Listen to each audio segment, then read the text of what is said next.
The laughter exploded before Ikenna's wheelchair crossed the entrance. Its front wheel struck the bare metal edge where the access ramp should have been, throwing his body forward. His palms locked around the push rims. The cobalt blue fabric across his shoulders pulled tight as he stopped himself from falling. 183 wedding guests stared. Then Zara Williams laughed. She stood on the marble step in a ruby-red dress that caught every chandelier light in the hall. Her phone was raised in one hand. A live video was already running, and the bright screen showed comments climbing faster than anyone could read them. "See the groom Simi brought us," Zara said into the phone. "He cannot even enter his own wedding without being carried like luggage." The laughter became louder. Some people covered their mouths. Some squeezed their faces as if they were embarrassed on Ikenna's behalf. Others leaned forward, hungry for the next insult. Then Dealey Johnson seized the microphone. His emerald green agbada spread across the entrance like a royal curtain. He pointed at Ikenna with the same hand that had once paid Simi's school fees and the same hand that now trembled with anger.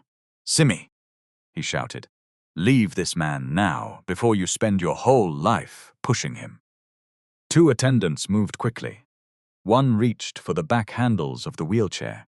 The other bent to grab the metal frame near Ikenna's knees. Simi slapped both hands away. "Nobody will carry my husband like cargo." The hall froze. A spoon slipped from somebody's plate and struck the floor. The band stopped in the middle of a note. Even the air conditioning seemed to hold its breath. Zara lowered her phone only enough to point toward a narrow corridor beside the kitchen.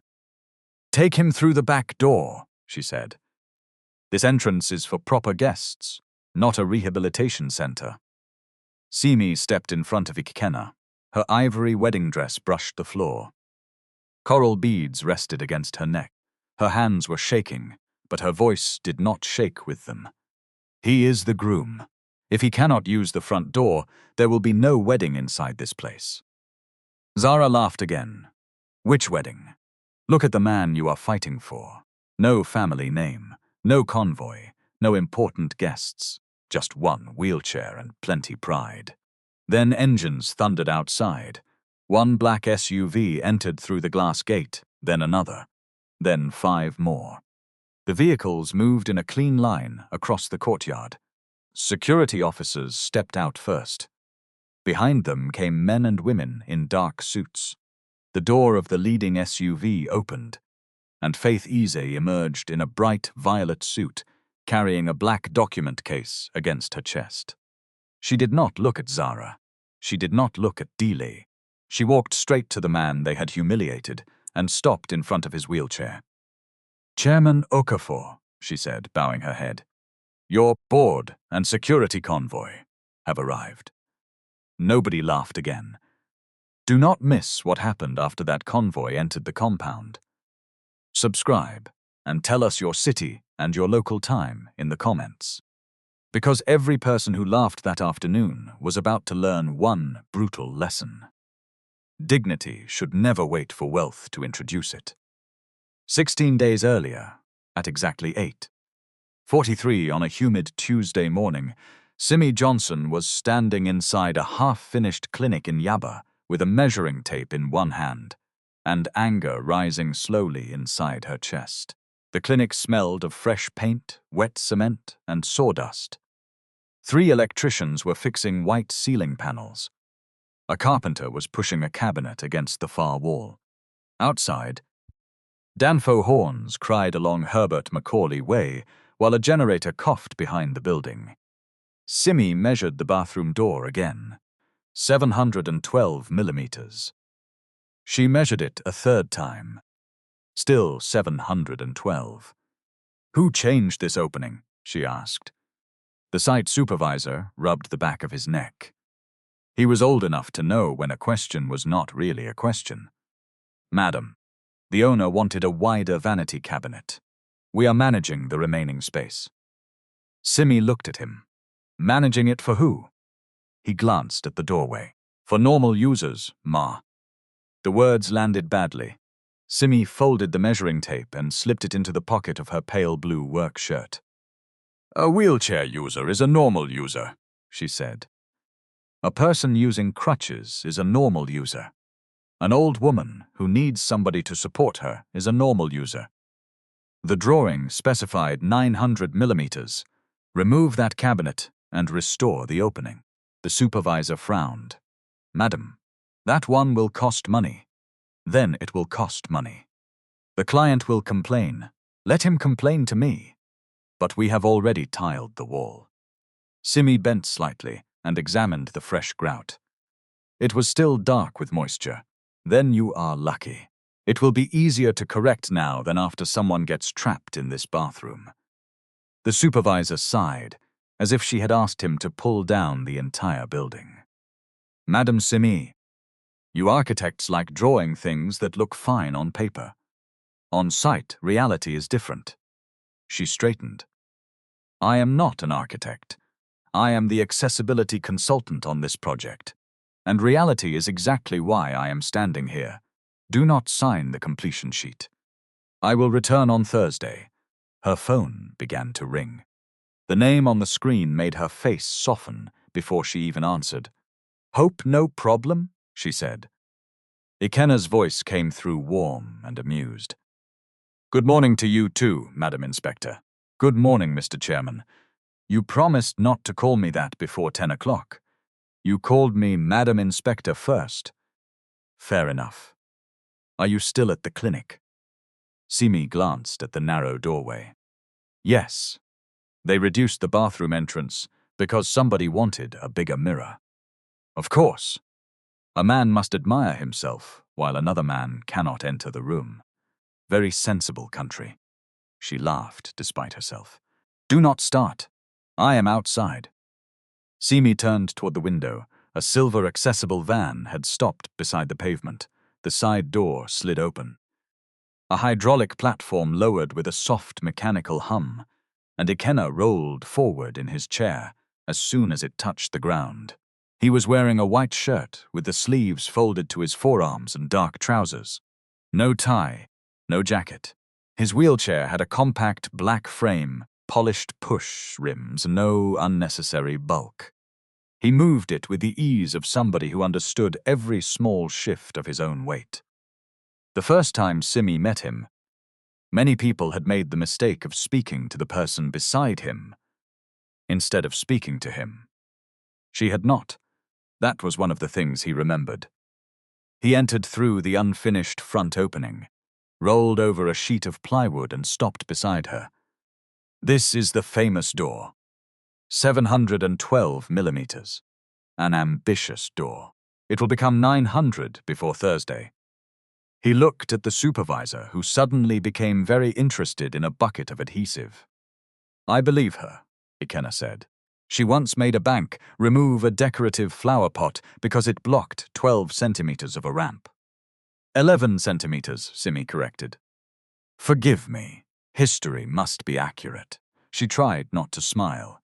It did not work. They left the clinic at 9:17 and crossed into a small cafe with a flat entrance and enough space between the tables for Ikenna to turn without asking anybody to stand. Simi had chosen it for that reason. She always noticed such things now, but the truth was that she had noticed them long before she met him. They sat by the window. A waiter placed tea in front of Simi and black coffee in front of Ikenna. He looked at Ikenna when taking the order. He did not turn to Simi and ask what the man wanted. Small respect. It mattered. 16 days, Ikenna said.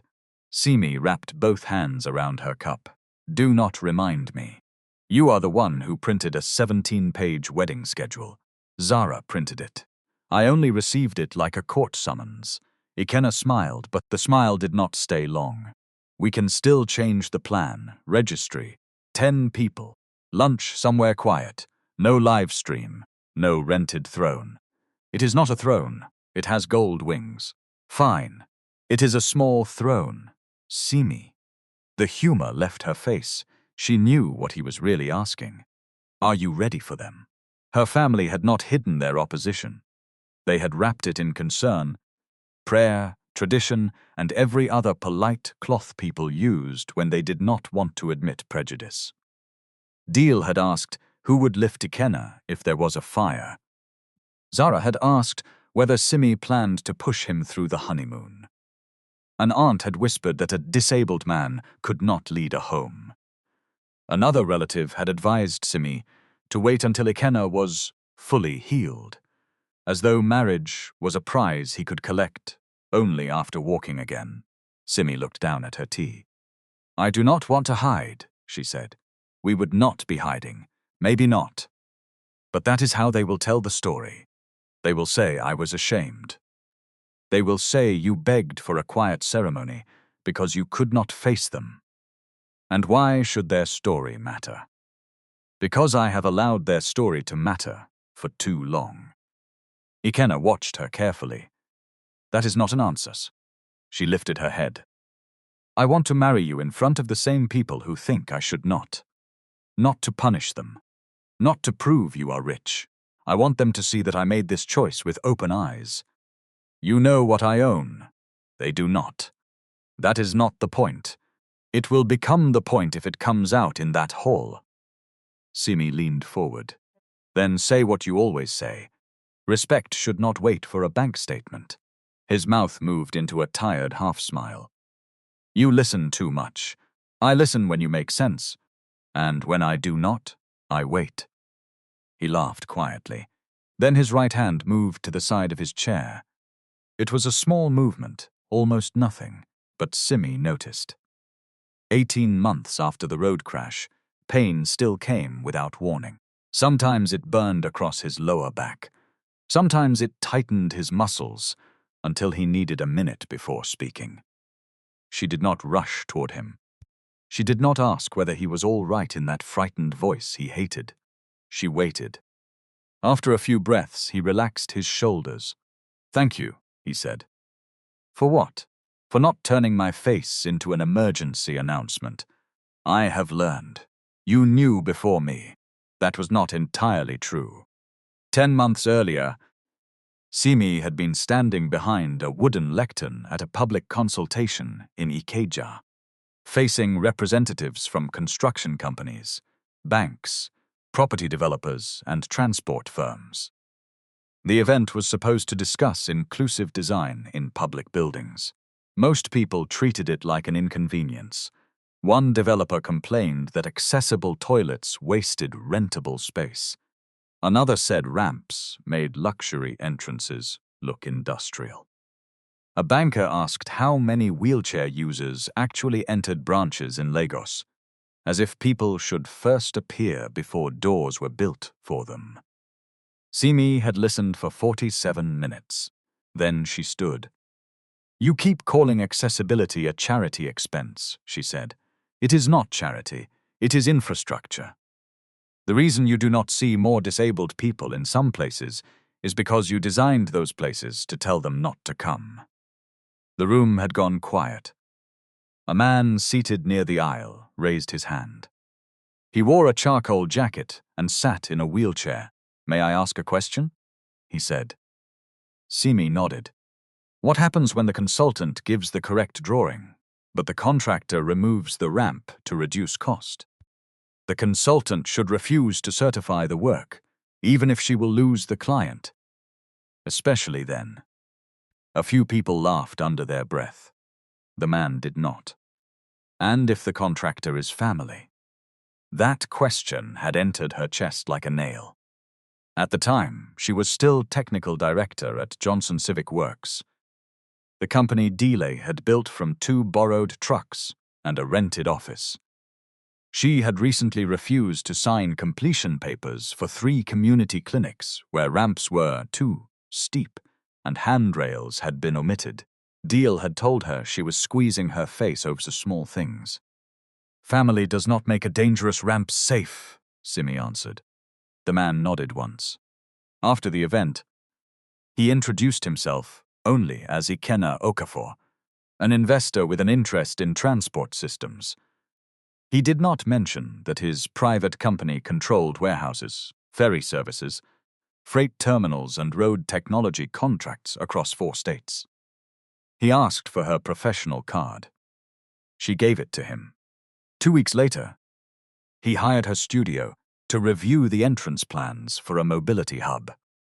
The selection went through a procurement officer she never met. Only after the contract was signed did she discover that Ikenna owned the group funding the project. She was angry. "You should have told me," she said. "Would it have changed your fee?" "No." "Would it have changed your report?" "No." "Then it would only have changed the way you spoke to me." Simi stared at him. "You think I would have become afraid?" "I did not know." "You should have asked. You are right." That answer surprised her more than any defense would have done. He apologized without excuse. He offered to let another firm take over. She completed the work instead, and her report criticized 3 of his own facilities. He approved every correction. Respect came first. Love came slowly after. By the time Simi learned the scale of his wealth, she had already seen him angry, tired, stubborn, funny, and silent. She had seen him dismiss a manager for mocking a cleaner. She had seen him refuse a ceremonial stage because there was no safe ramp. She had also seen him become cruel with himself after the crash, especially on days when pain made simple movement difficult. He was not a perfect man. He was a complete one. Now, sitting across from him in the Yaba Cafe, Simi reached over the table and touched 2 fingers to the back of his hand.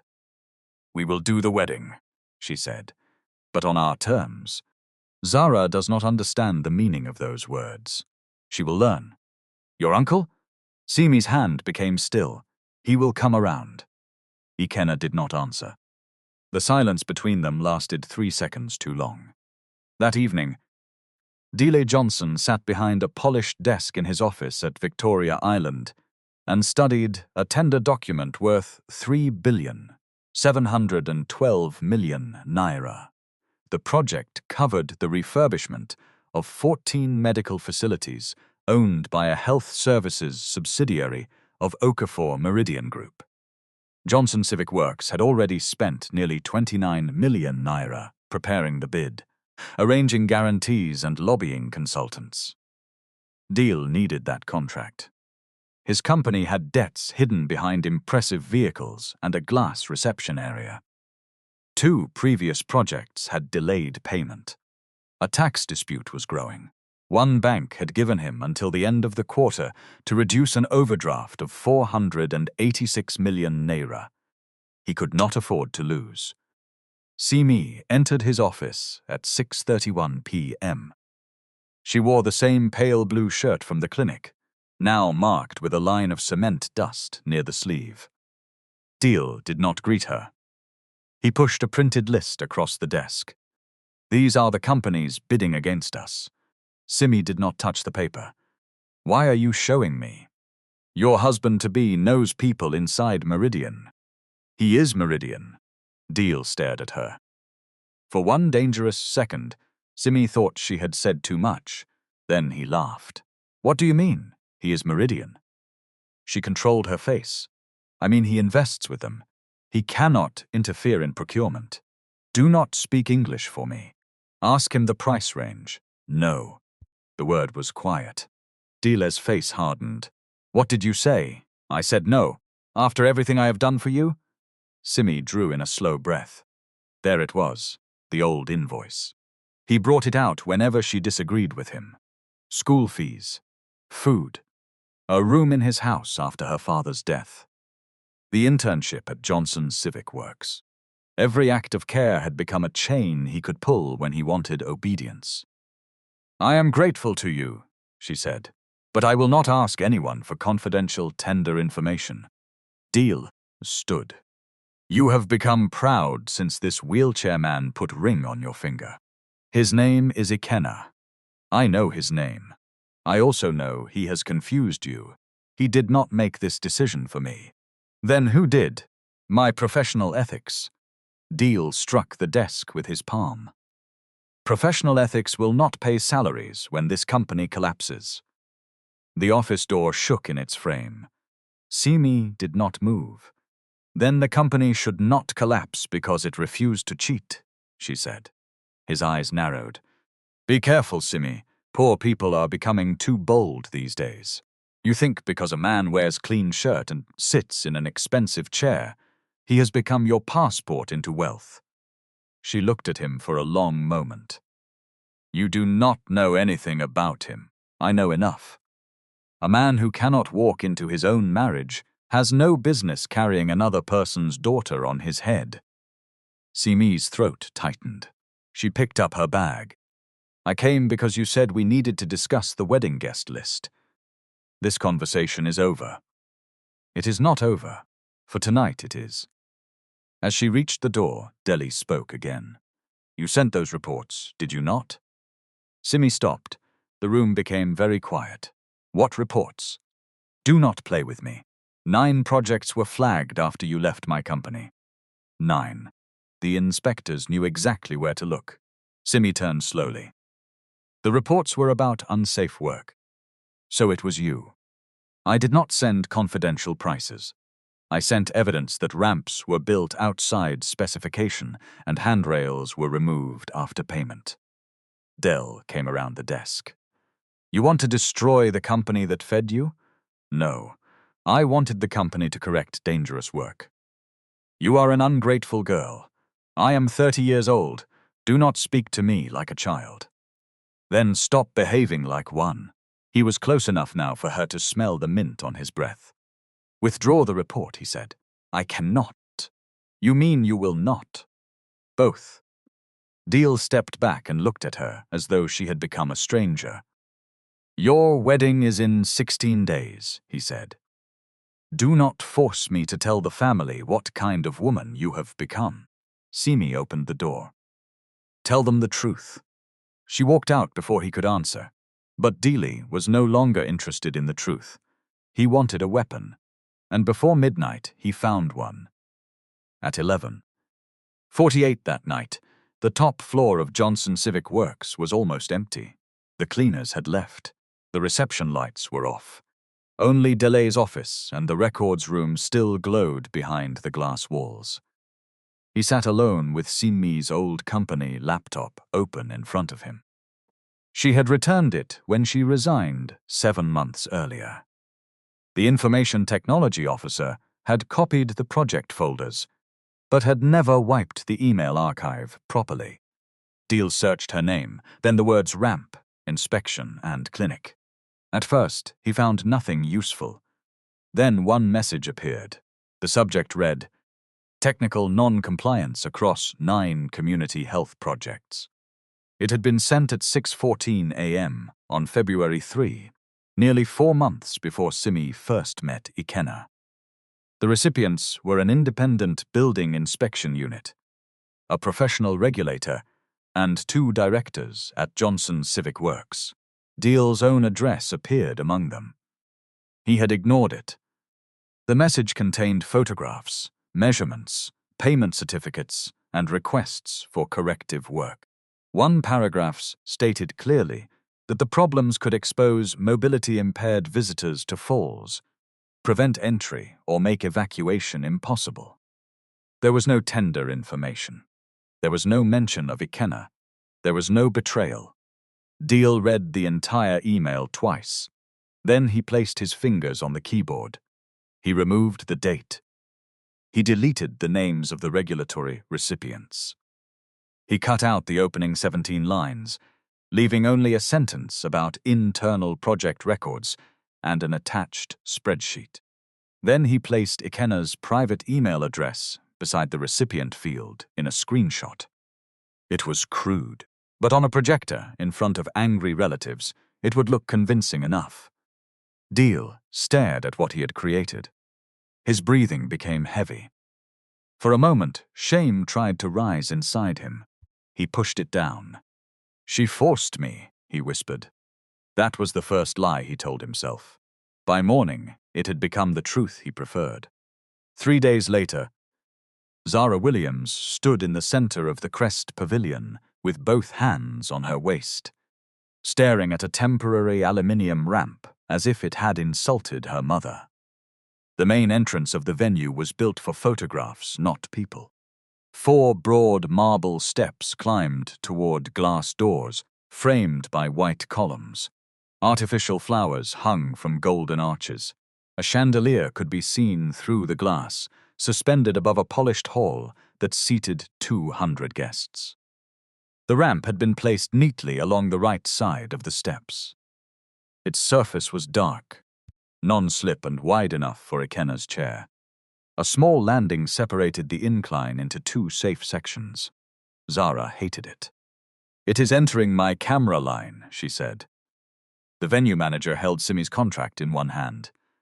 "Madam, the ramp is part of the agreed setup. I know what is in the agreement. I am talking about beauty. Look at the silver metal against the white flowers. It is shouting hospital." A technician crouched near the lower edge, checking the connection plate. "It is rated for 350 kilograms, ma," he said. "We cannot cover the surface with loose cloth. It can slip." Zara turned toward him.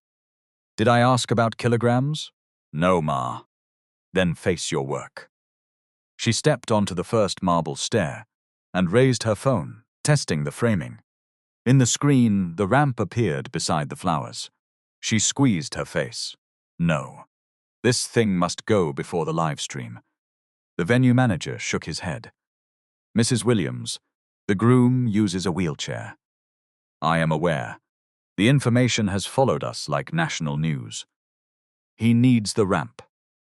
There is another entrance near the service corridor. That entrance passes beside the kitchen loading area." "And? He is the groom." Zara lowered the phone. "Listen to me.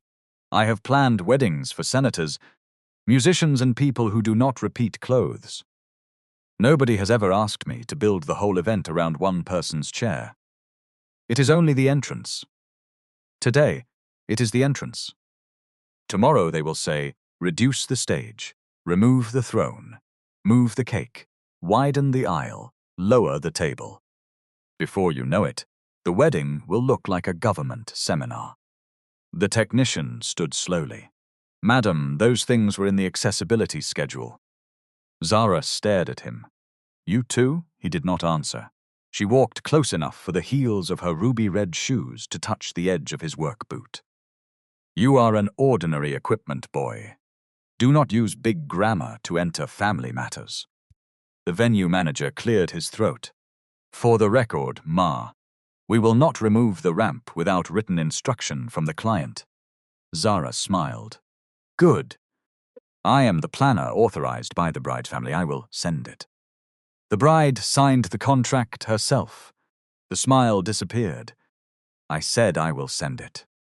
Simi arrived 21 minutes later, wearing a soft orange dress and carrying a folder thick with drawings. She saw Zara beside the ramp and knew there was trouble before anyone spoke. "What happened?" Zara spread her hands. "Nothing happened. We are simply trying to save your wedding pictures." Simi looked at the ramp. "Save them from what?" "That metal bridge. The ramp. Call it anything. It is ugly." Simi handed her folder to the venue manager. "The ramp stays," Zara laughed. "My sister, I am doing you a favor." "No. You are doing yourself a favor because you want to use my wedding for your page. And who begged me to plan it?" "Uncle Deal asked you." "I agreed because you said you would follow the accessibility plan." "Must every conversation end with accessibility?" Simi's face changed. It was not anger yet. It was the expression Ikenna had learned to recognize as the warning before anger. For Ikenna, every building decides whether he can enter before anybody ends. "I decides whether he is welcome," she said. "So yes, until people stop treating access like decoration, the conversation will continue." Zara rolled her eyes. "God forbid. This is what marriage will be for you. Fighting doors every morning? Marriage will be 2 adults building a life. 1 adult will build. The other will sit and inspect." The technician looked down. The venue manager pretended to read the contract. Simi moved closer to Zara. Do not speak about him like that again. Or what? Or you will not plan this wedding. Zara blinked. For the first time, the threat touched something she valued. The wedding was already advertised on her social pages as the Ivory and Coral Lagos wedding. A decorator had offered her discounted flowers in exchange for exposure. A beauty brand had supplied gift boxes.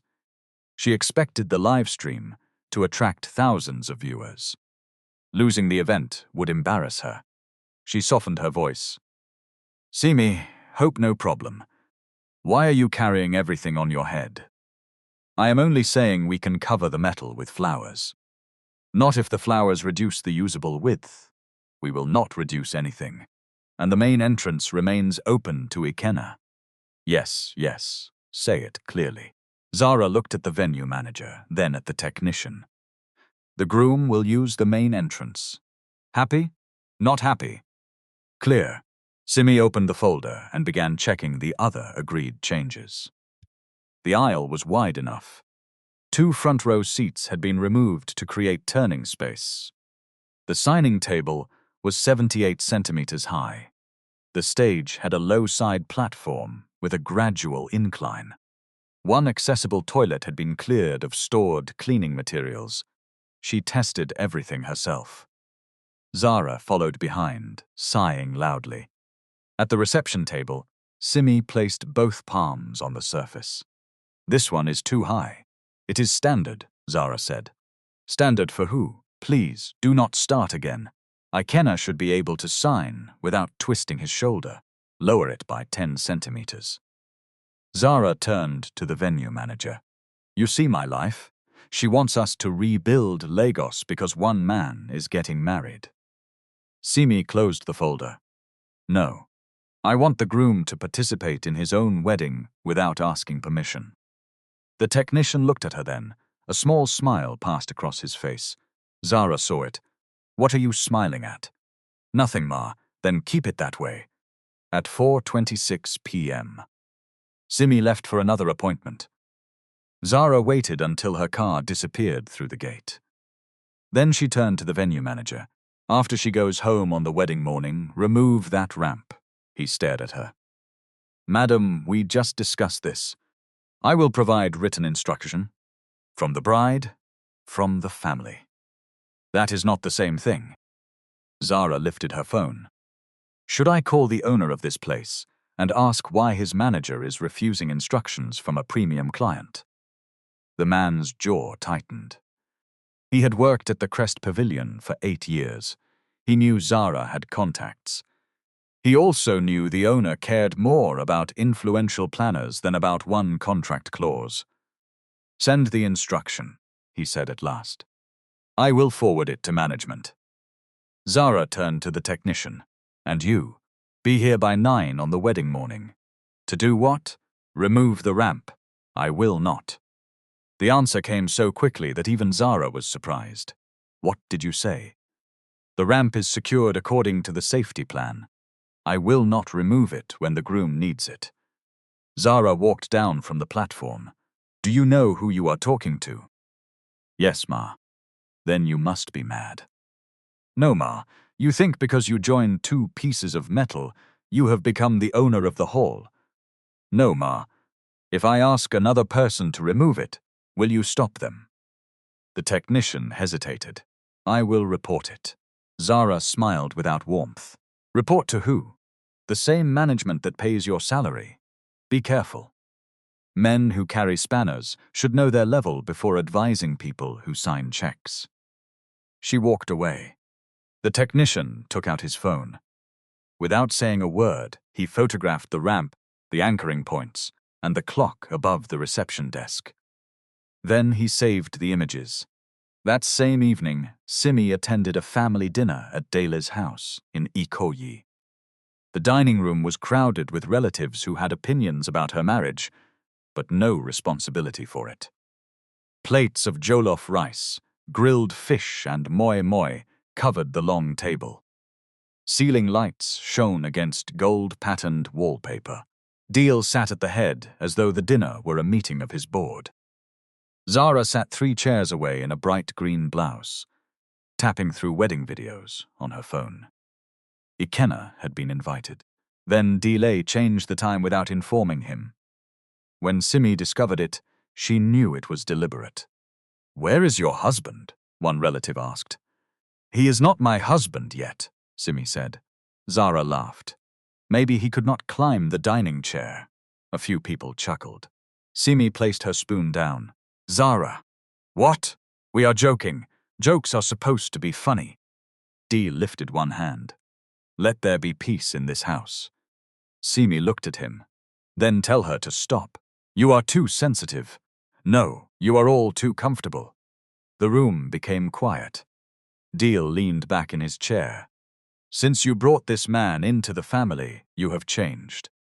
"I have changed because I stopped pretending not to hear you." "Listen to her," Zara said. "Ordinary wedding has turned her into Human Rights Commission." Simi pushed her plate away. "Why did you invite me?" Deal folded his hands. "To discuss practical matters, such as your future. My future is not a family project. A woman does not marry alone, correct? She marries the person she chose." One of the older relatives murmured, Deal heard it and took strength from it. "Simi, let us speak plainly. The man is nearly 40.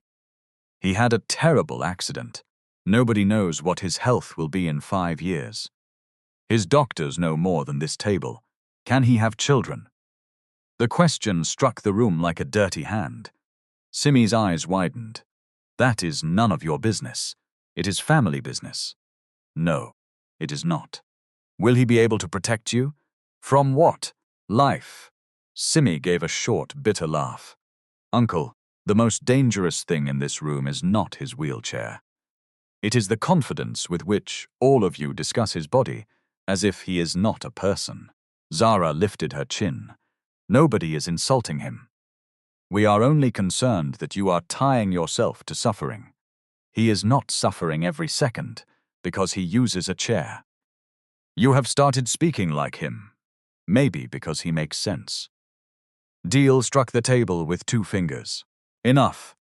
The glasses trembled. "You will listen to me. I carried you on my head after your father died.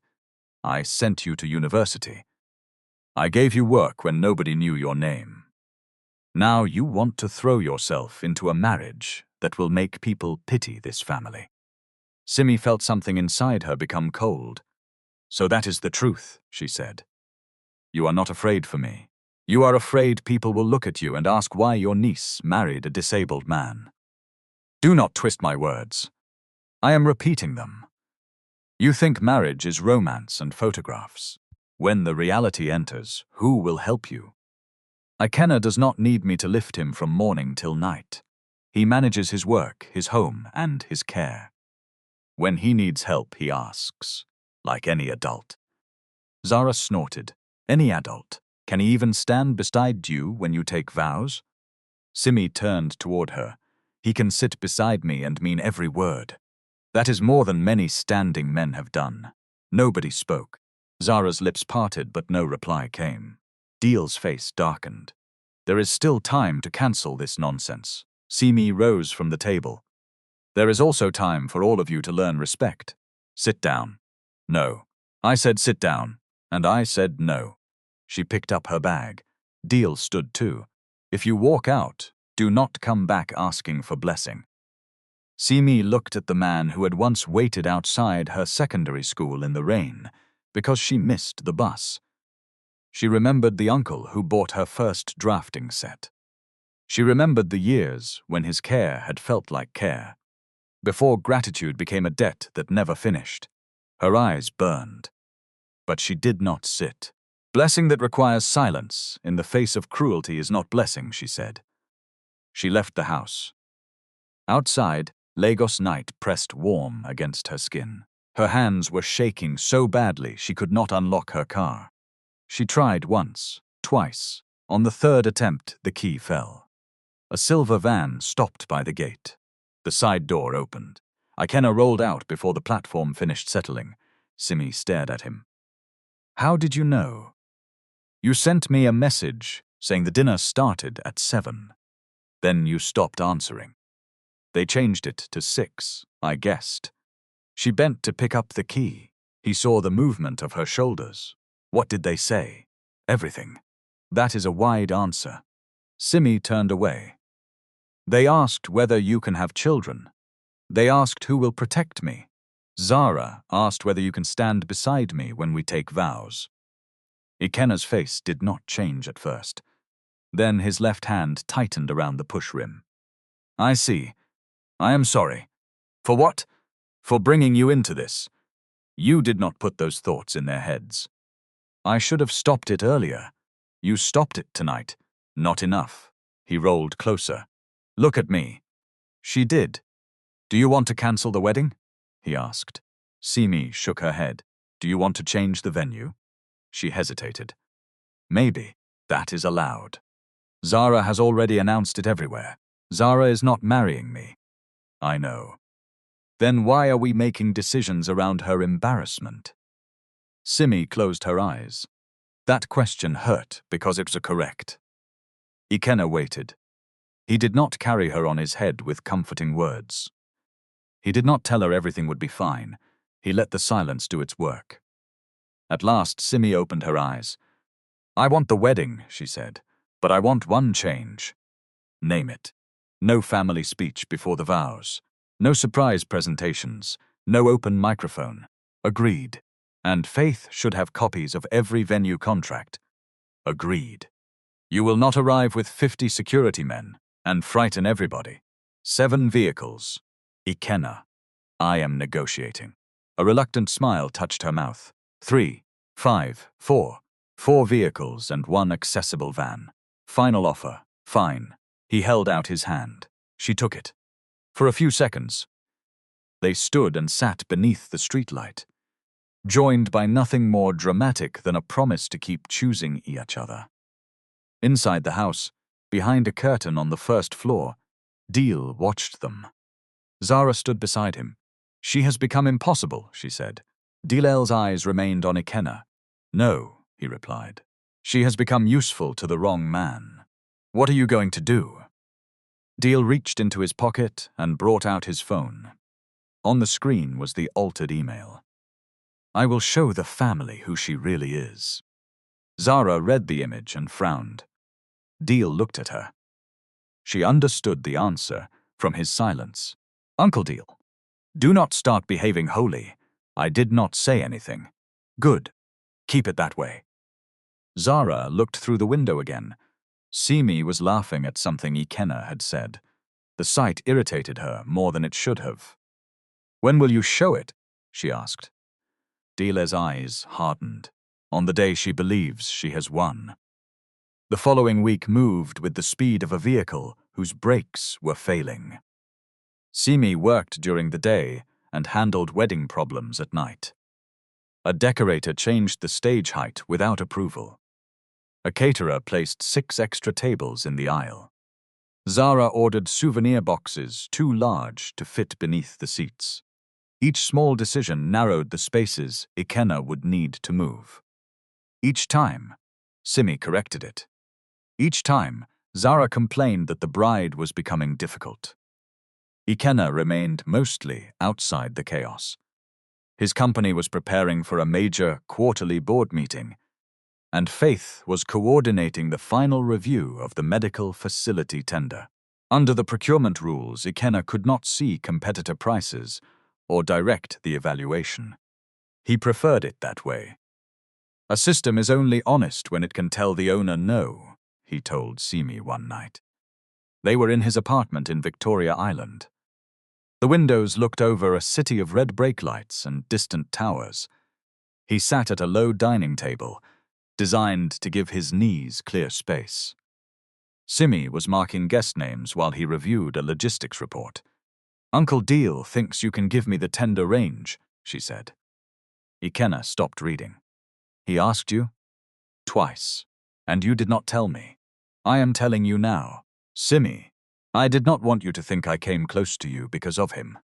Ikenna closed the report. Is that what you think I would believe? No. Maybe. I do not know. He wheeled back from the table.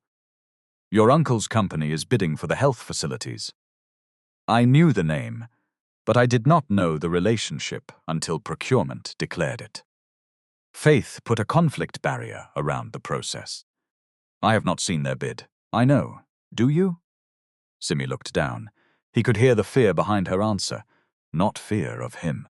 Fear that the two parts of her life would collide and crush something between them. Ikenna softened his voice. Your uncle's choices are not your choices. He raised me. That is history, not ownership. She looked at him. You make it sound simple. It is not simple. It is only clear. Her phone buzzed. A message from Zara appeared. Final rehearsal tomorrow. Please do not bring accessibility committee. Just come as bride. Simi showed him. Ikenna read it twice. I admire her consistency, he said. She can turn one insult into a full-time profession. Simi laughed. Then she became serious. Come with me tomorrow. To the rehearsal? Yes. Use every entrance. Test the stage. Check the toilet. I do not want any surprises. He studied her face. You are expecting one. I am expecting Zara. He nodded. Then I will come. But the next morning at 7:06, Faith called him from the office. A review committee had flagged duplicate photographs in the Johnson Civic Works bid. Two images presented as new ramps at different clinics appeared to show the same wall crack, the same discarded bucket, and the same shadow angle. The metadata had been stripped. The invoice totals did not match the material schedules. Faith wanted Ikenna present for a governance meeting. Postpone it, he said. Sir, the committee meets at 9. My wedding rehearsal is at 10. I understand, but the board audit chair is joining remotely from London. This cannot move easily. Ikenna looked across the room at his cobalt suit, hanging for final fitting. How long? 90 minutes if nobody lies. 3 hours if they do. Then prepare for 3. He called Simi. She answered on the first ring. Hope no problem? Work problem. I may miss the rehearsal. There was a pause. Is it the tender? I cannot discuss details. Understood. Simi. I can still send my driver with the chair measurements and… No, I will handle it. That answer sounds dangerous. It is fine. You say fine when something is not fine. And you say governance when you want to avoid saying trouble. He smiled, despite the tension. I will come as soon as I can. Do your work. I will do mine. They ended the call. At the Crest Pavilion, Zara watched Simi enter alone. Behind her smile, a plan settled into place. The final rehearsal began at 10:12 on the Thursday before the wedding. Simi walked through the entrance first. The ramp was still there. She pressed her foot against the lower plate to check whether it shifted held firm. She measured the clear width between the floral arch and the handrail. 940 millimeters. Good, she said. Zara stood behind her with a clipboard. Can we now rehearse marriage instead of road construction? Simi ignored the remark. She walked the aisle slowly, imagining Ikenna beside her. The floor was level. The chairs were properly spaced. The low signing table had been adjusted. At the stage, however, a fresh arrangement of flowers blocked half the side platform. Simi pointed. Move those. Zara sighed. They cost 480,000 naira. They can cost 4 million. They are blocking the ramp. It is only one corner. One corner is where a wheel catches. The technician was standing near the sound console. He walked over and began moving the flower bases without waiting for Zara's approval. Zara stared at him. Did she employ you? No, Ma. Then wait for instruction. The instruction is in the safety plan. Safety plan, safety plan. Are we marrying human being or launching aircraft? Simi faced her. A wedding is not safe because everybody is wearing expensive clothes. Zara clapped once. Wonderful. Another lecture. Should I bring chairs for the class? No. Bring back the flowers after the ceremony. they continued. At the accessible toilet, Simi opened the door and found 4 cartons of bottled water stacked inside. She closed her eyes. Zara. What again? Why are supplies stored here? The main store is full. Remove them. Nobody will use this toilet except Ikenna. That sentence should be enough reason to keep it clear. My sister, it is just water. Simi turned to the venue manager. The contract says this room remains clear from 6 in the morning until the event ends. Please document the breach. The manager nodded. Zara stepped between them. Must you shame me in front of staff? Simi's voice dropped. Then stop giving staff reasons to watch me correct you. For 1 second. Zara looked wounded, then pride covered it. You think because you read building codes, you are better than everybody. No. I think agreement should mean something. And family should mean nothing. Family should not require me to ignore disrespect. The words followed Zara for the rest of the rehearsal. At 12:03, Simi stood alone near the entrance while the others checked table numbers. The technician approached carefully. Madam Simi, she turned. Yes? He glanced toward Zara. Please, I want to tell you something. Go ahead. She asked us to remove the ramp on the wedding morning. Simi stared at him. When? After you left the last inspection. She said it spoils the live stream frame. Did the manager agree? He said she must send written instruction. I do not know whether she has sent it. Simi's chest tightened. Why are you telling me now? Because I thought she was only angry. But today she asked another contractor whether he has tools to release the bolts quickly. Simi looked across the hall. Zara was laughing with the decorator, holding a flower against the camera to check its color.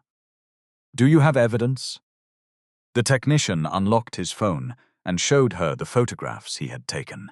One displayed the ramp in place with the reception clock reading 4:31. Another showed a message from Zara sent that morning. Be ready, 9 Saturday. Remove ramp after bride leaves. Do not argue. Simi read it twice. Send these to me, he hesitated. Madam, I need this job. I will not expose you carelessly, but I need the evidence. She can make them sack me. Simi looked at the young man's rough work boots and the cracked screen of his phone. He had more to lose than Zara would ever understand. I cannot promise there will be no consequence, she said. But I can promise you will not stand alone. If they withhold your wages because you reported a safety issue, my studio will cover the amount while we challenge it. He searched her face. Why? Because doing the right thing should not be reserved for people who can afford punishment. He nodded slowly. Then he sent the files. At 1:18, Simi confronted Zara in a small dressing room behind the stage. She locked the door and placed the message screenshot on the makeup table. Explain this. Zara looked at the screen. For half a second, fear crossed her face. Then she laughed. This equipment boy is trying to cause problem. Did you send it? I sent many messages. Did you order the ramp removed after I leave on Saturday? I was considering options. That is not an answer. Fine. Yes, but I planned to replace it with a smaller one before Ikenna arrived. Where is the smaller one? Zara folded her arms. It has not arrived. Because it does not exist. Do not accuse me. You plan to send the groom through the service entrance. Only for 30 seconds. Nobody would even see. Simi stared at her cousin. You wanted to hide him so your flowers would look better. I wanted your wedding to look expensive. It is my wedding, and I have carried it on my head for 6 weeks. Do you know how many vendors I have begged? Do you know how much content I have promised? Everything is being arranged around a man who cannot climb 4 steps. The room went still. Simi's voice became almost a whisper. Say that again. Zara looked away. You heard me. No, look at me and say it. Zara turned. The anger in her face had become ugly. Everything is being arranged around a man who cannot climb 4 steps. Simi picked up the phone. You are no longer the wedding planner. Zara blinked. What? I will coordinate the remaining details with the venue. You will attend as a guest. You cannot do that 3 days before the wedding. I just did. What about my sponsors? Return whatever they gave you. Are you mad? No. I am finished. Zazara moved in front of the door. Uncle Deal paid the deposit. I paid him back last month. The family will not accept this. The family is not signing the marriage certificate. Zara's eyes filled, but the tears did not make Simi soften. There were tears that came from pain, and tears that came from losing control. These were the second kind. You want to disgrace me because of him, Zara said. You disgraced yourself when you decided the groom should enter through a loading bay. People will say I failed. Then tell them the truth. Simi opened the door. Zara grabbed her wrist. You will regret this. Simi looked down at the hand. Zara released her. Maybe, Simi said, but I will not regret protecting my husband. By 3, Dele knew. Zara called him from her car and cried for 11 minutes. She described Simi as arrogant, ungrateful, and controlled by Ikenna. She did not mention the order to remove the ramp until Dele asked why Simi dismissed her. It was only for the camera, she said. Dele was silent. Uncle? You were careless. So you are taking her side? I am saying you should not have put it in writing. Zara stopped crying. What will we do? Deal looked at the altered email on his computer screen. You will continue as planner. She removed me. The venue deposit is under my company account. I will tell management that Simi is under emotional pressure. They may not listen. They will listen when I remind them who referred 3 corporate events to that hall last year. And the ramp? Do what you planned. Zara sat up, but she knows. Then remove it later. Closer to the ceremony. What if she sees? Keep her in the bridal room. Uncle, this is becoming serious. Deal's voice hardened. You wanted your wedding content. I need my family under control. Do not become weak now. The call ended. Zara stared through the windscreen. For the first time, she understood that Dele's anger was larger than the wedding. But instead of stepping away, she gripped the steering wheel and told herself Simi had caused everything. That night, Dele visited Simi's apartment without calling. She opened the door at 8:54 and found him standing in the corridor with the emerald agbada he planned to wear at the wedding folded over one arm. May I come in? He asked. His voice was calm. Too calm. Simi stepped aside. The apartment was small, neat, and filled with samples of tile, timber, and metal fittings. An orange throw lay across the sofa. Rolled drawings stood inside a basket near the wall. Dil placed the agbada carefully over a chair. Zara told me what happened. Then she told you why. She made a mistake. She planned to remove the ramp. She wanted better pictures. You are defending her. I am asking you not to destroy family over one ramp. Simi folded her arms. It is never one ramp. There you go again. A ramp is one detail until you are the person left outside. Deal sighed. Let us not argue. Reinstate her. No, Simi. No. He walked toward the window. You know, when your father died, people advised me to send you back to the village. They said I already had enough responsibilities. I refused. Simi's chest tightened. Do not do this. I paid your fees. I bought your first laptop. I used my contacts to place you at the Polytechnic workshop. I remember. Yet you are ready to humiliate me in front of the whole family. By making sure my husband can enter our wedding.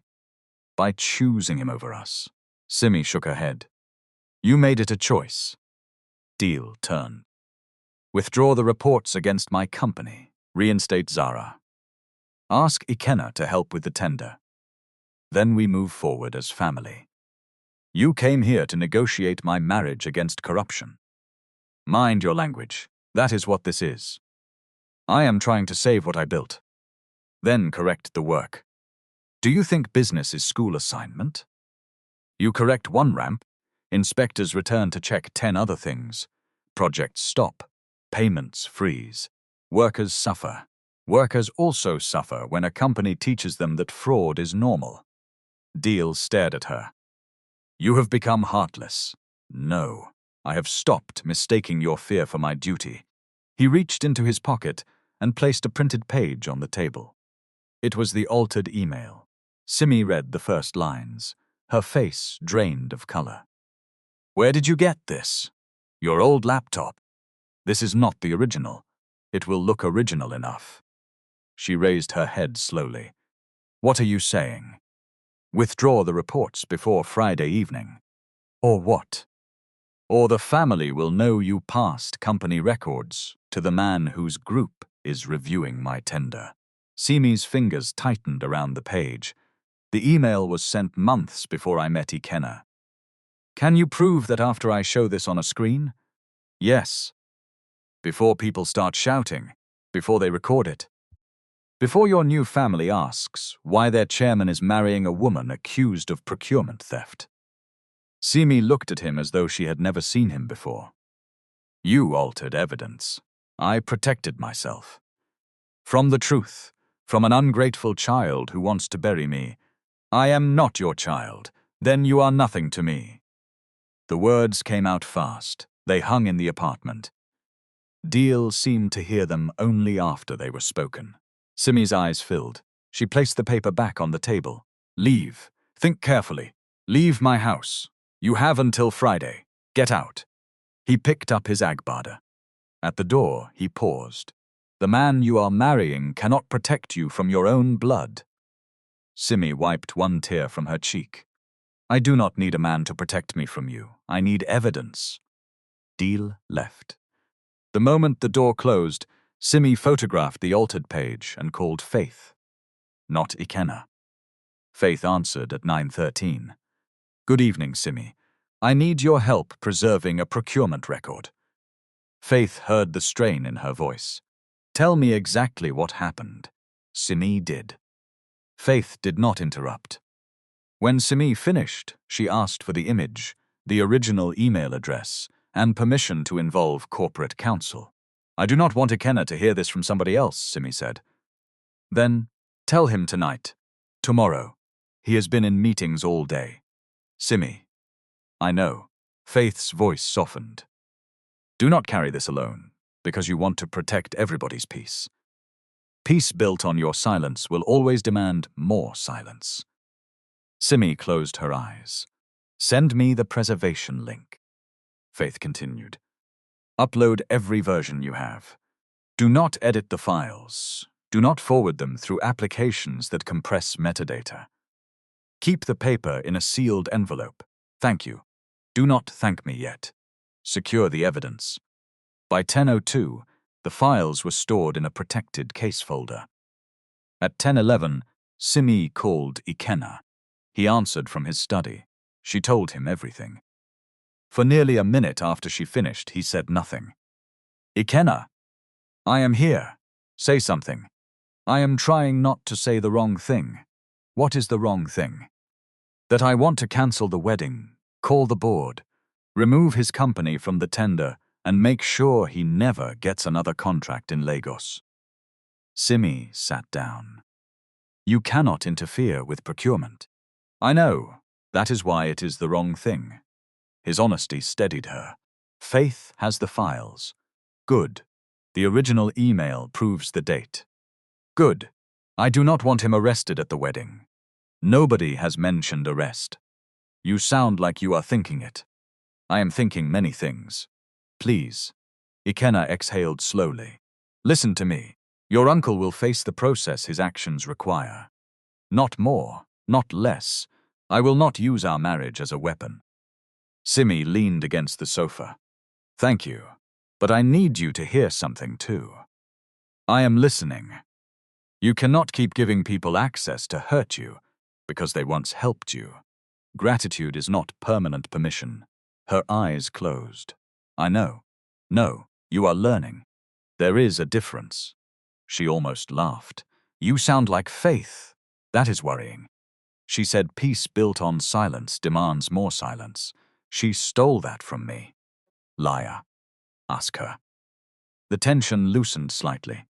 Then Ikenna said, Come here tomorrow. I have fittings after fittings. Why? Because I want to see you before the wedding morning. Without flowers, relatives, or somebody measuring my chair like cargo. Simi smiled through the remains of tears. Fine. That word again. This time it is fine.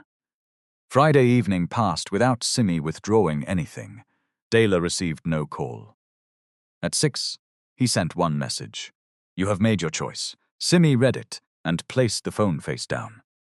Saturday, the wedding day, began before sunrise. At 5:17 a.m., rain tapped briefly against the windows of Lagos and stopped. By 6:04, the streets were wet and shining under a pale sky. At 7:30, Simi entered the bridal suite at the Crest Pavilion wearing a loose coral robe. Her ivory dress hung from a padded hanger. Makeup artists arranged brushes beneath bright mirrors.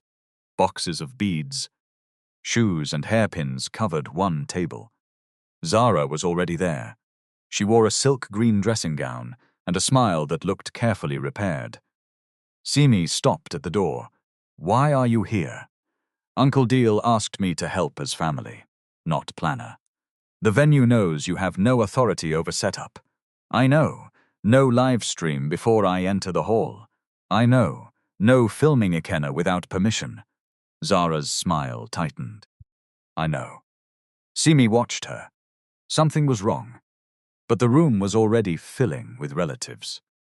A makeup brush touched her face. Somebody adjusted the air conditioning. Another person brought breakfast she could not eat. At 8:51, the technician checked the entrance ramp. It was secure.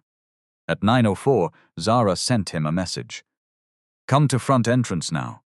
He did not move. At 9:09, 2 temporary workers arrived with a socket wrench. The technician stepped between them and the ramp. Who sent you? Madam Zara. You cannot remove this. One worker showed him a printed instruction carrying the venue company's letterhead and dealer's signature as the person who paid the deposit. Management approved temporary removal for photography, the worker said. The groom arrives before noon. They said it will be returned. When? The men looked at each other. The technician took out his phone and began recording. At 9:17, the first bolt was released. At 9:24, the ramp was carried into a locked storage bay behind the kitchen. The technician called Simi. Her phone was on silent beneath a pile of fabric. He called again. No answer. Then he sent 3 photographs, the time and one message. They have removed it, I objected. Please do not let them say nobody warned you. Zara saw him typing. Give me that phone. No, Ma, you are dismissed. I work for the venue. Not anymore, she called the manager. Within 8 minutes, the technician was ordered to leave the property pending review. He stood outside the gate with his tool bag hanging from one hand. His final wages had not been paid. He looked through the glass at the marble steps. Then he called Simi once more. This time, the call connected. But Zara was holding the bride's phone. She ended it. Who is that? Simi asked from the makeup chair. Wrong number, Zara replied. At 10:36, Ikenna left Victoria Island in the accessible van. He wore the cobalt blue formal suit Simi had chosen, a white shirt and a coral pocket square that matched her beads. His wedding ring rested in a small black box inside his jacket. The convoy carrying Faith, board representatives and security officers left a separate location 14 minutes later. They were supposed to meet near the Lekki toll corridor and enter the venue together at 11:40. At 10:58, a fuel tanker broke down across 2 lanes near the Chevron interchange. A delivery truck struck the rear barrier while avoiding it. Traffic stopped almost immediately. Faith called Ikenna. "Sir, the convoy is trapped behind the incident." "How long?" "Traffic control says at least 45 minutes.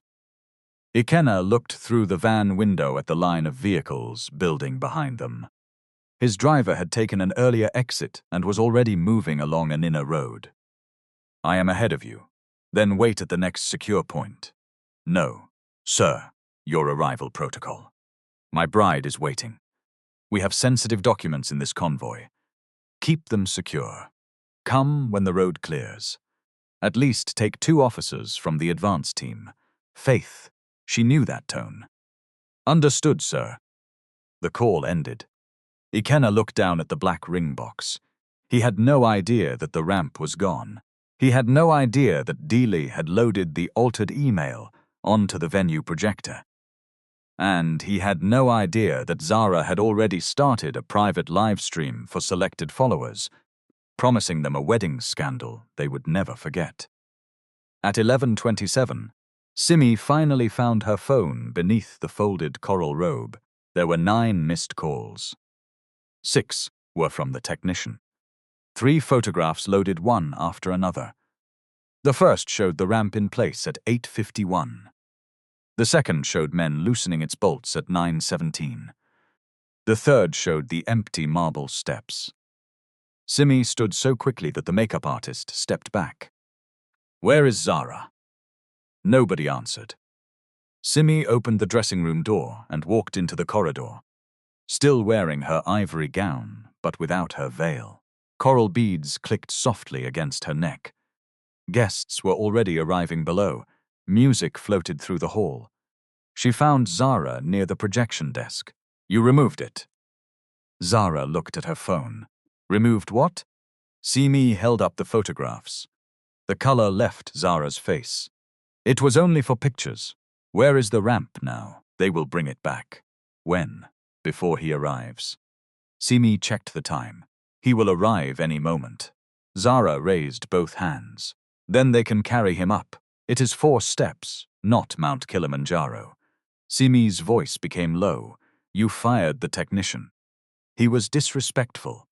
He reported a safety problem. He challenged me in front of workers. Where is the key to the storage bay?" "The manager has it." Simi turned toward the manager, who stood near the entrance pretending not to hear. "Open the storage bay now." He swallowed. "Madame, the key is with maintenance. Call maintenance. They are off-site. Break the lock. I cannot authorize damage to the building." Simi stared at him. "But you authorized removing the contracted ramp less than 3 hours before a wheelchair user arrived." "The deposit holder sent written instruction." "The deposit holder is not the bride." Before he could answer, the sound of a van entered the courtyard. Simi turned toward the glass doors. Ikenna had arrived. The hydraulic platform lowered beside the pavement. He rolled onto the courtyard, adjusted his cobalt jacket and looked toward the entrance. He saw the steps. Then he saw Simi standing at the top of them. No ramp. No explanation was needed. For one frozen moment, bride and groom looked at each other through the glass. Simi hurried down the steps, lifting the front of her dress. "I am sorry," she said when she reached him. "They removed it after the inspection. It is locked in storage." Ikenna looked past her at Zara. "Who ordered it?" "Zara." Uncle Deal signed the instruction. His jaw tightened. "Are you safe?" The question caught her by surprise. "Yes." Then breathe. "I should have checked earlier. They lied to you. That is their action, not your failure." Zara came down 2 steps, phone already raised. "Can we stop creating drama?" 4 men can lift the chair. The guests are waiting. Ikenna looked directly. "Will lift me." "Sir, it will take only seconds." "No. You are delaying your own wedding. The missing ramp is delaying the wedding." Zara smiled into her live stream. "See? This is exactly what I warned everybody about. Everything must stop because one person cannot climb." Simi stepped between the phone and Ikenna. End that live stream. People have already joined. End it. Why? Are you ashamed now? The words reached several guests near the doorway. Heads turned. Whispers spread. Deal appeared inside the hall, dressed in his emerald agbada, holding the microphone that had been reserved for the officiant. "What is the problem?" he asked, though he knew. "You signed the order to remove the ramp," Simi said. "I approved temporary photography arrangements. You knew Ikenna was coming." Deal descended one step. "There is a service entrance. He is not entering through the kitchen. Then allow them to carry him." Ikenna's expression became very still. "Mr. Johnson, do you ask every groom to be carried like furniture?" Deal looked him up and down. Every groom should be able to enter the hall he chose. A few people laughed. That was all Zara needed. Her laughter rose first, bright and cruel. Others joined, because public cruelty often becomes easier when one confident person begins it. Ikenna moved toward the entrance to examine the bare threshold himself. The small front caster struck the raised metal edge, his body pitched forward, his palms locked around the wheels. Simi gasped and caught his shoulder, but he had already stopped himself. Zara swung the phone closer. "See the groom Simi brought us. He cannot even enter his own wedding without being carried like luggage." Now, the scene from the opening unfolded in full. 183 guests watched. Deal raised the microphone. "Simis, leave this man now, before you spend your whole life pushing him." Two attendants moved toward the chair. One reached for the handles. The other bent near the frame. Simi slapped their hands away. "Nobody will carry my husband like cargo." The band stopped. A spoon struck the floor. Zara pointed toward the service corridor. "Take him through the back door. This entrance is for proper guests, not a rehabilitation center." Simi stepped in front of Ikenna. "He is the groom. If he cannot use the front door, there will be no wedding inside this place." Zara laughed. "Which wedding?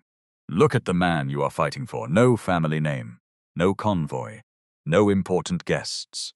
Just one wheelchair and plenty pride." Deal lifted the microphone again. "Before anybody wastes more time, there is something this family must know." Simi's blood ran cold. The projector came on. The altered email filled the large screen above the stage. Dealey pointed at it. "This woman you are calling a bride stole confidential records from my company and sent them to the man whose associates are judging a contract worth more than 3 billion naira." Gasps moved through the hall. Zara turned her camera toward the screen. Dealey continued. "She has allowed this man to use her against the family that raised her. Maybe he promised her money. Maybe she promised him access. But I will not stand here and bless corruption." Simi climbed one step, facing the guests. "That image is altered." "Of course you will say so. The original email was sent before I met Ikenna. It went to regulators because your company refused to correct unsafe work." Dealey shook his head sadly for the audience. "See how she speaks. No shame." Ikenna rolled closer to the bottom step. "Mr. Johnson, remove that document from the screen." Deal laughed into the microphone. "And who are you to command me? A small investor with a fancy chair. You cannot even protect your bride from the truth." Ikenna's voice remained calm. "I am asking once. Ask from the back door." Somebody laughed again. Then engines thundered outside.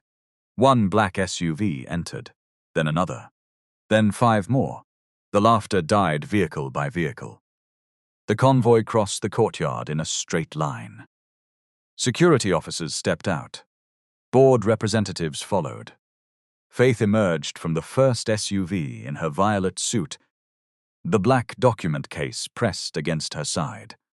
She walked through the crowd without hurrying. When she reached Ikenna, she bowed her head. "Chairman Okafor, Your board and security convoy have arrived.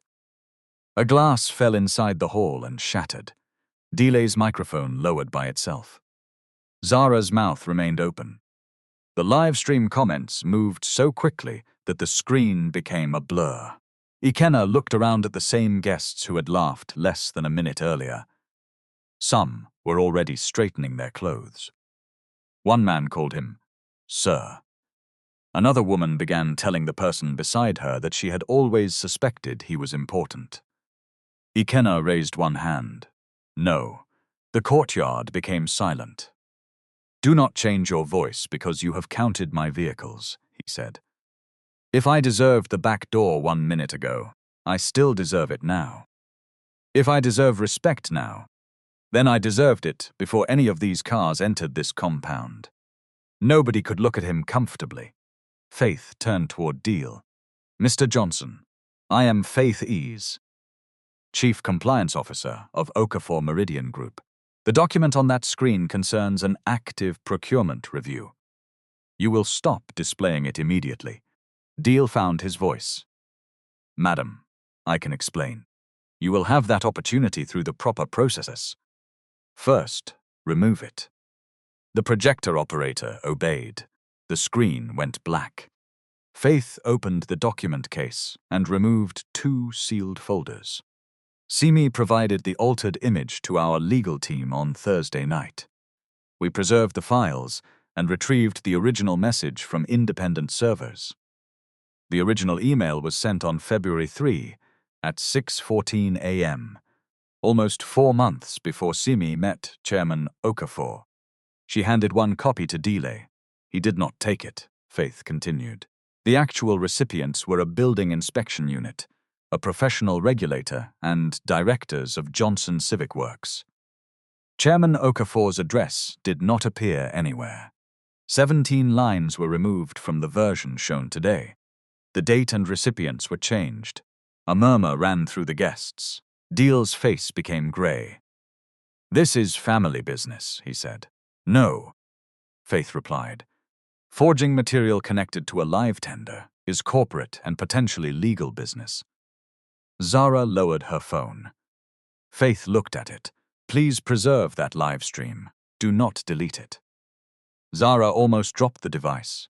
Ikenna spoke quietly. Faith, the tender. She nodded. Johnson Civic Works had already been flagged before Simi contacted us.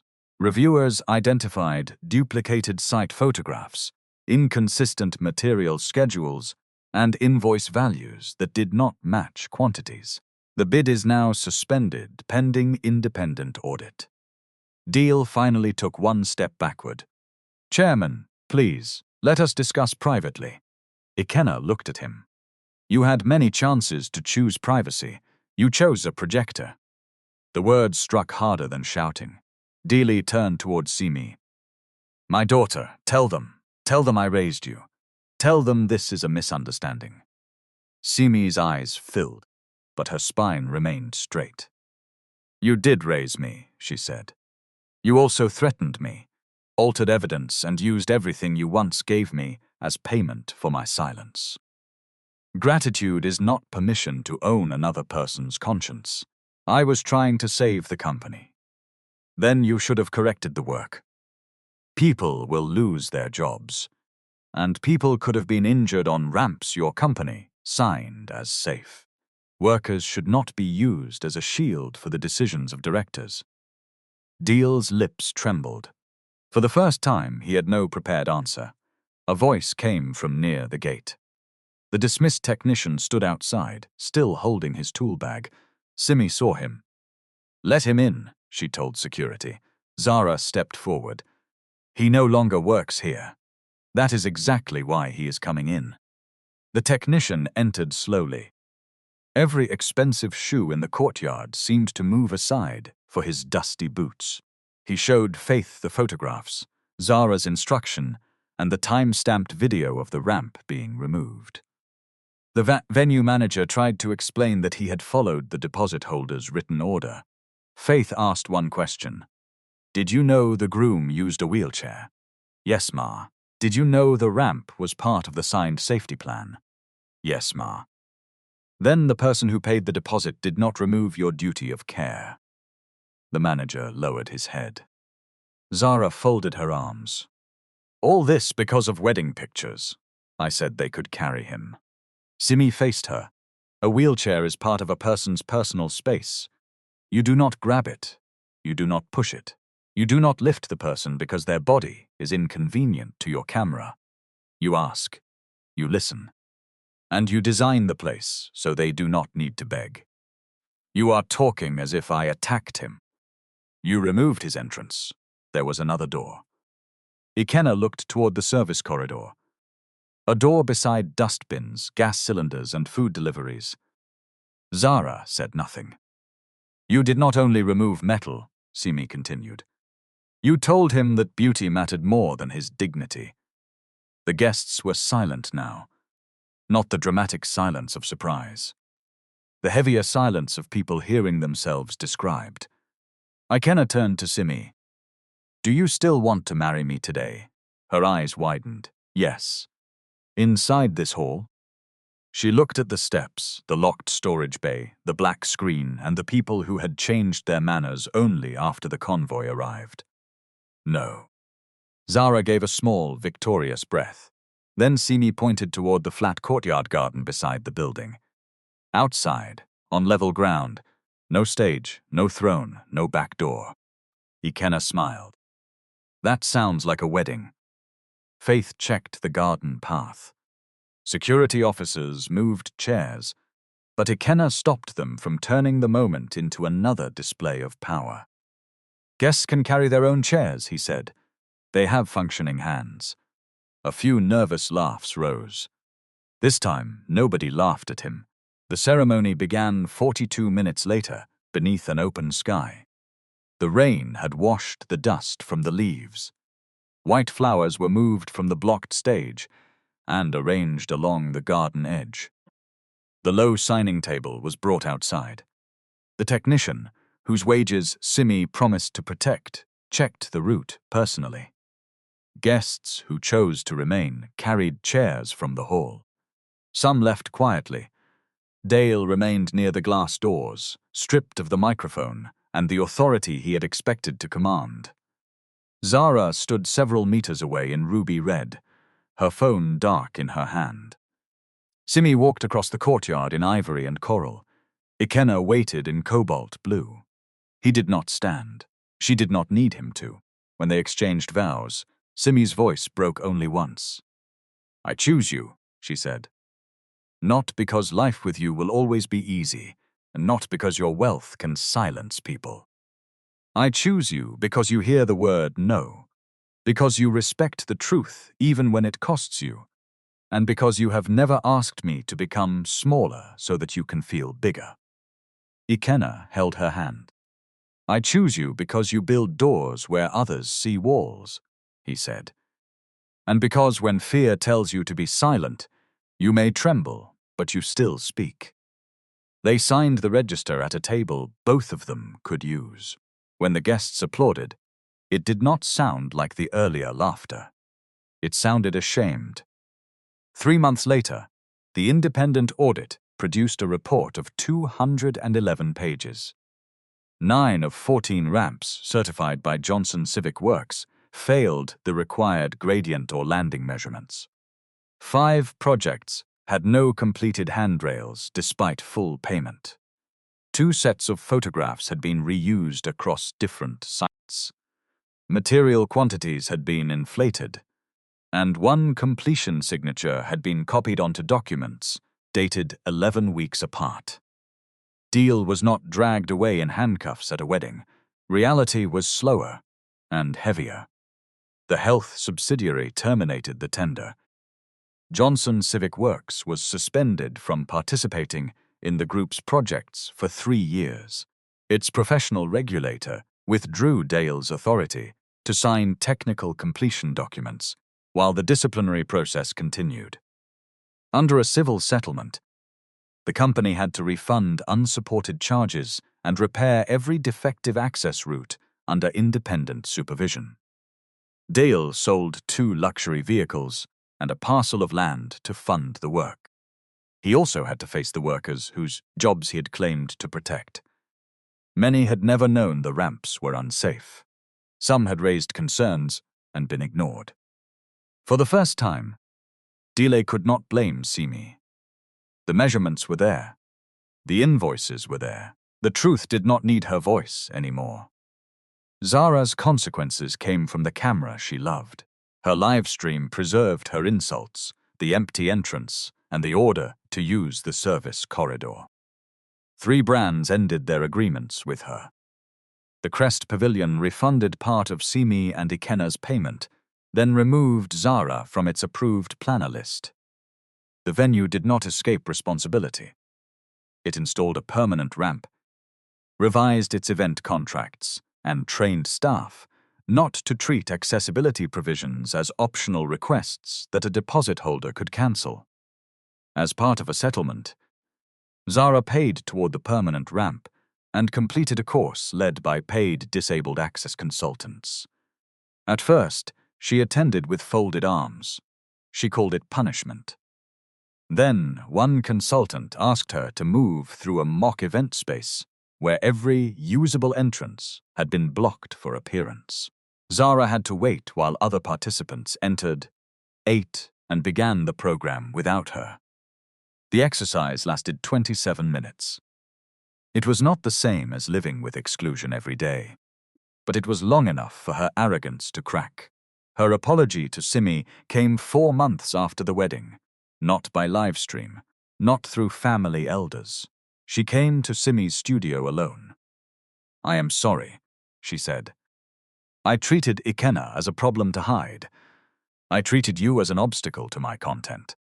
I kept saying it was only a ramp because I did not want to admit it was a door I had closed on purpose." Simi listened. "I accept the apology," she said. "But acceptance is not the same as trust." Zara nodded. "I understand." For once, she did not ask to be forgiven quickly. Deal's apology took longer. When it came, it was written by hand on 3 plain pages.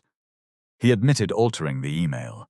He admitted using school fees and old kindness as weapons. He did not ask Simi to stop the audit or restore his reputation. She read the letter twice, then she placed it in a drawer. Some relationships do not return to what they were. That, too, can be justice. Simi's studio grew, but she refused a direct appointment from her husband's company. Instead, she entered an open tender for an accessibility verification program and declared the relationship in writing. Her studio won after independent scoring. The program paid wheelchair users and other disabled consultants to test buildings before contractors received final payment. Doors were measured. Slopes were checked. Toilets were inspected for actual use, not photographed from flattering angles. A ramp was no longer accepted because it existed. It had to work. 6 months after the wedding, Simi and Ikenna returned to the Crest Pavilion. The new permanent ramp ran beside the front steps. Its surface was firm. Its handrails were continuous.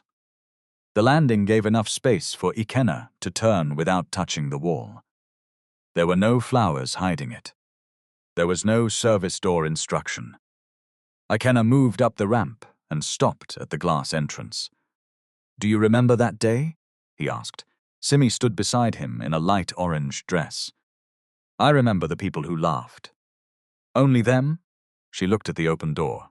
"No. I remember the ones who stopped laughing and started learning." He rolled forward. No convoy followed them. No board member announced his title. No one needed to count vehicles before opening the door. From my own point of view, the convoy was never the real victory. The real shame was that 183 people needed polished cars before they could recognize a complete human being sitting in a wheelchair. Accessibility is not pity. It is respect built into doors, roads, contracts, and daily decisions. And family love is not love when it demands dishonesty, silence, or control as proof of gratitude. A wheelchair does not reduce a person's dignity. A closed mind does.